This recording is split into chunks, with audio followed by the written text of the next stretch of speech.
सबसे पहले महादेव के चरणों में प्रणाम करती हूँ, मेरा प्रणाम स्वीकार हो। मैया पार्वती के चरणों में प्रणाम करती हूँ, मेरा प्रणाम स्वीकार हो। कार्तिक गणेश दोनों भैया के चरणों में प्रणाम करती हूँ, मेरा प्रणाम स्वीकार हो। सभी देवी दुर्गा के चरणों में प्रणाम करती हूँ, मेरा प्रणाम स्वीकार हो। आप सभी गुरु भाई बहन के चरणों में प्रणाम करती हूँ और महादेव से दया मांगती हूँ कि हे महादेव, जितने मेरे गुरु भाई बहन है सब पे दया कीजिए, पल पल दया कीजिए। आज जो कथा मैं आप लोगों को सुनाने जा रही हूँ कि महायज्ञ करने से क्या महादेव आप लोग को फल देते हैं। कथा बहुत सुंदर है, शुरू से अंत तक सुनिएगा और कथा आप लोग को अच्छा लगे तो मेरे वीडियो को लाइक कीजिएगा। अगर आप लोग नए हैं तो चैनल को सब्सक्राइब कीजिएगा, घंटी के निशान को जरूर प्रेस कीजिएगा, दोस्तों में रिश्तेदारों में शेयर कीजिएगा, कमेंट बॉक्स में हर हर महादेव जरूर लिखिएगा। आप ही लोग के साथ से, आप ही लोगों के सपोर्ट से ये चर्चा और शिव शिष्य तक पहुँचे। अगर आप लोग महादेव के सच्चे भक्त हैं, सच्चे शिष्य हैं तो वीडियो को ज़्यादा से ज़्यादा लाइक कीजिए, ज़्यादा से ज़्यादा शेयर कीजिए। तो चलिए ज़्यादा बात नहीं करते हुए कथा शुरू करती हूँ। एक गांव में एक सेठ जी थे। सेठ जी दूसरों के बारे में बहुत सोचते थे। कोई भी इंसान जो दुखी रहता था, जो गरीब होता था, उनको हमेशा मदद करते थे, हमेशा उनको खिलाते पिलाते थे। सेठ जी के पास अपार धन था। महादेव का ऐसा दया था कि उनके पास इतना धन दौलत था कि वो हमेशा गरीबों को देते थे। और सेठ जी हमेशा महायज्ञ करते थे।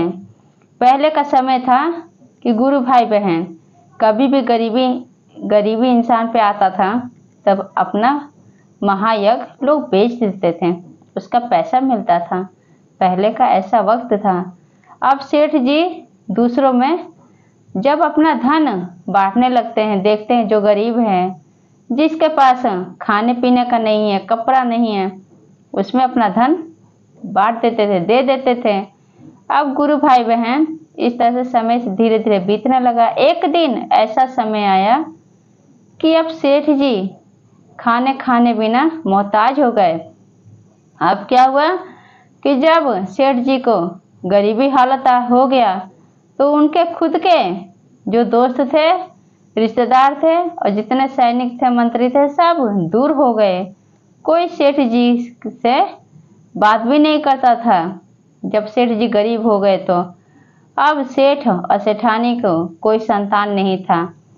अब क्या कहती हैं सेठ जी की पत्नी सेठानी, कहती हैं कि आप ऐसा कीजिए ना कि अपना एक यज्ञ महायज्ञ है उसको आप बेच दीजिए, कुछ पैसा मिलेगा तो हम लोग का गुजारा होगा।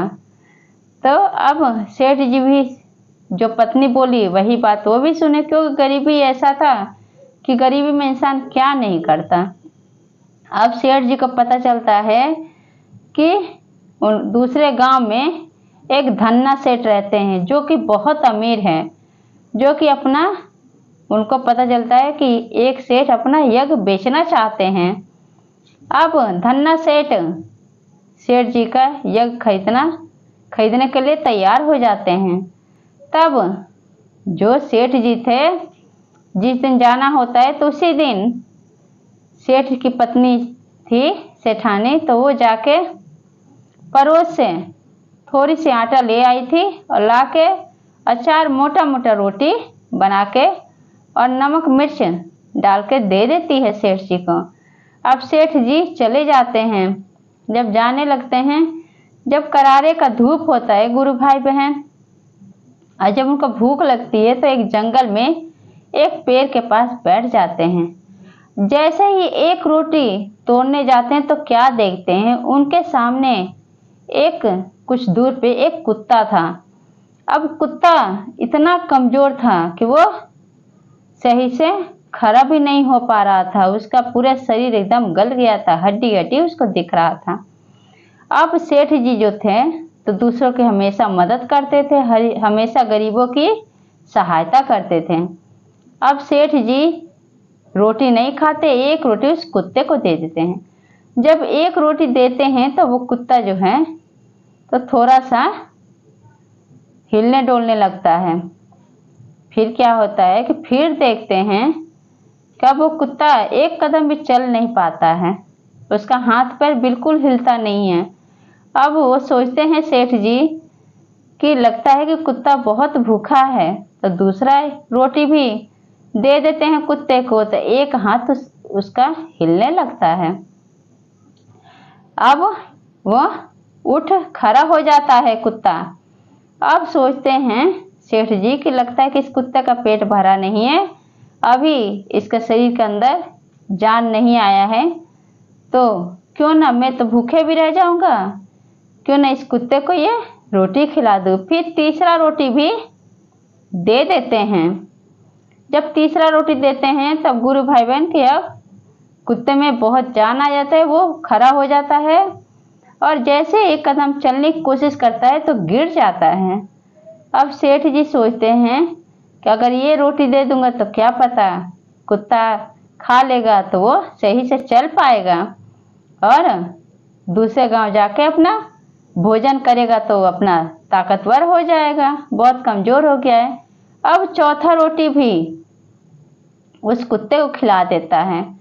जब कुत्ते को खिला देता है गुरु भाई बहन, खिला देते हैं सेठ जी, तब वो कुत्ता जो था एकदम उठ के खड़ा हो जाता है और चार तक चलने फिरने लगता है और वहाँ से खा पी के और फिर वहाँ से चला जाता है दूसरे गांव अपने रोटी के तलाश में। अब ये सेठ जी क्या करते हैं कि ये बिना खाए ऐसे रह जाते हैं पानी पी के और चले जाते हैं सेठ धन्ना सेठ के घर। जब धन्ना सेठ के घर जाते हैं तो क्या होता है गुरु भाई बहन कि वहाँ पे कहते हैं धन्ना सेठ कि मैं आपका महायज्ञ खरीदना चाहता हूँ। तब पूछते हैं सेठ जी कि आखिर आप उसका रेट क्या देंगे। तब अंदर से आवाज आता है धन्ना सेठ की पत्नी का, सेठानी का, कि आप ये कि हम लोग ये वाला महायज्ञ नहीं खरीदना चाहते हैं, हम वो यज्ञ खरीदना चाहते जो अभी अभी आप महायज्ञ करके आए हैं, महादान देकर आए हैं। अब सेठ जी को कुछ समझ में नहीं आता है। सेठ जी को लगता है कि हमारी गरीबी का मजाक उड़ा रहे हैं, तो पूछते हैं सेठानी से कि क्यों सेठानी हमारा मजाक उड़ा रही हो। तब जो सेठानी थी धन्ना सेठ की पत्नी, वो महादेव की बहुत सच्चा शिष्या थी, भक्त थी महादेव के। उनको 12 बरिस आग 12 बरिस पाछ सब उनको जानकारी था। अब ये सेठ जी को पता नहीं था, लेकिन वो सेठानी को पता था। कहती हैं सेठानी धन्ना सेठ की पत्नी कि हम वो महायज्ञ महादान खरीदना चाहते हैं जो अभी अभी आप करके आए हैं, जो आप कुत्ते को 4 रोटी खिला के आए हैं। अब जब सेठ जी सुनते हैं तो क्या कहते हैं, कहते हैं कि किसी को 2 रोटी खिला के उसकी कीमत लगाया जाए, वो महादान को पैसों से बेचा जाए, ये हम नहीं कर सकते, हम नहीं बेच सकते। उस कुत्ते को हम 4 रोटी खिला दिए तो क्या हम महादान आपको बेच दें, नहीं बेच सकते। वहाँ से सेठ जी वापस चले आते हैं। जब वापस आते हैं तो आते आते उनको रात हो जाता है। तब अब इधर सेठ की पत्नी इंतजार करती है सेठ जी का। जब दरवाजे के बाहर कुछ दूर पे सेठ जी का चेहरा देखती है, तब उदास चेहरा सेठानी को लगता है कि महायज्ञ बिक गया होगा तो पैसा लेकर आएंगे तो कुछ गरीबी का समय हमारा कम हो जाएगा, बढ़िया से खाएंगे पिएंगे। अब सेठ जी जब आते हैं सेठानी के पास तो पूछती है सेठानी सेठ जी से कि क्या हुआ स्वामी। तो कहते हैं कि मैं जहाँ गया था धन्ना सेठ के पास, तो उनकी पत्नी महादान यज्ञ कह रही थी कि मुझे आप बेचिए, हम वही खरीदेंगे। अब सेठ जी की पत्नी कहती है कि महादान यज्ञ, ये कौन सा दान का कह रही थी। तब सेठ जी कहते हैं कि तुम जो 4 रोटी दी थी पड़ोसन से आटा मांग के लाई थी, 4 रोटी बना के दी थी, उस रोटी को हम एक कुत्ते को खिला दिए। कुत्ता बहुत भूखा था, उससे उठ के वो खड़ा भी नहीं हो पा रहा था, वही महादान कह रही थी कि हम खरीदेंगे धन्ना सेठ की पत्नी, तो हम नहीं बेचे। अब सेठ की पत्नी जो थी तभी उसको उतना खुशी नहीं हुआ जितना ये बात सुन के उसको खुशी हुआ। पैसा नहीं था घर में, गरीबी हालत था, खाने के लिए एक अन्न भी नहीं था, एक बूंद पानी भी नहीं था, अन्न के लिए तरस रहे थे सेठ और सेठानी। तब भी सेठानी कहती हैं कि आपने बहुत अच्छा किया, आप महादान यज्ञ नहीं बेचे, आप बहुत अच्छा किए। तब शाम का समय हो गया था गुरु भाई बहन, और सेठ की पत्नी कहती है कब जा रही हूँ मैं, दिया बाती कर देती हूँ तुलसी जी के पास। तो कहते हैं सेठ की ठीक है आप जाइए। फिर सेठानी जैसे लेकर दिया जाती हैं आंगन में तुलसी जी के पास, तो जैसे दरवाज़ा खोलती हैं आंगन में जाने के लिए, तो वहाँ पे एक बड़ा सा पत्थर वहाँ पे टकरा जाता है।